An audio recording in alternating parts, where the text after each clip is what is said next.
Aujourd'hui, 9 réacteurs sont en cours de démantèlement par EDF en France. Ces opérations sont réalisées avec des engins téléopérés à distance, mais pour le démantèlement de la centrale de Brennilis, nous souhaitions automatiser ces opérations. C'est pourquoi nous avons fait appel à l'IRT. Ce projet est une première pour l'IRT, c'est notre premier projet dans le domaine du nucléaire et plus spécifiquement dans le domaine du démantèlement. On va avoir 2 robots dans le bloc réacteur qui vont venir de chaque côté de la cuve extraire les demi-tubes de force et on va avoir 864 fois la même tâche à exécuter. C'est un espace où l'homme ne peut pas aller puisque c'était le cœur du réacteur, d'où la nécessité d'un robot. Graphitech a accompagné EDF et l'IRT dans le projet Fetch avec la casquette d'intégrateur technique. Par la suite, c'est nous qui allons développer le robot qui sera utilisé dans le réacteur pour réaliser les opérations de démantèlement. La principale difficulté, c'était vraiment d'extraire ces tubes de la cuve. Donc il faut se rendre compte, c'est des tubes qui font 2,7 m de longueur, qu'on doit extraire dans un couloir qui fait 1,4 m. La première grande étape du projet, ça a été d'abord un dialogue avec EDF et puis Graphitech, de façon à vraiment comprendre tout l'environnement et toutes les contraintes qui reposaient dessus. Et nous avons fait appel à l'expertise du LS2N pour synthétiser ces contraintes, les prioriser. Mon travail a consisté à accompagner certains ingénieurs du projet sur la recherche de solutions technologiques, de robots adaptés à cette tâche d'extraction de tubes.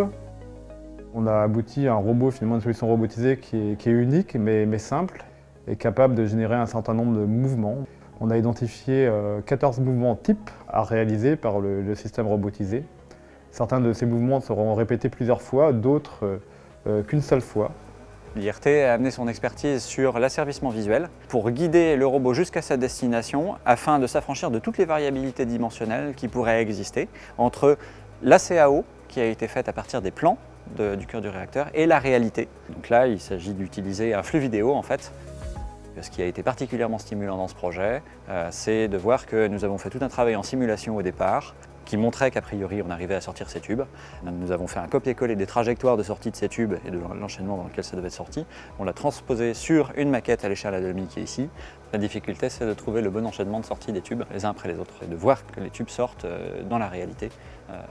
Ça, c'est extrêmement stimulant. Le travail effectué sur l'année, puisque c'était un projet d'1 an seulement, a été considérable, avec à la clé des résultats très importants. On a à la fois obtenu une bonne confiance dans la faisabilité de ces opérations, mais également dans l'intérêt que ça présente pour EDF d'aller sur de l'automatisme. Pour l'instant, nous nous concentrons sur le développement du démantèlement de Brennilis avec des automatismes, mais nous espérons également pouvoir les utiliser dans d'autres situations de démantèlement ultérieurement. C'est très intéressant de travailler dans ce domaine du nucléaire parce que des contraintes qui n'existent absolument pas dans d'autres domaines, ici, sont prépondérantes. Il faut que le robot soit sûr dans son fonctionnement. Il y a des niveaux qui sont largement supérieurs à la sûreté de fonctionnement qu'on peut rencontrer dans d'autres secteurs.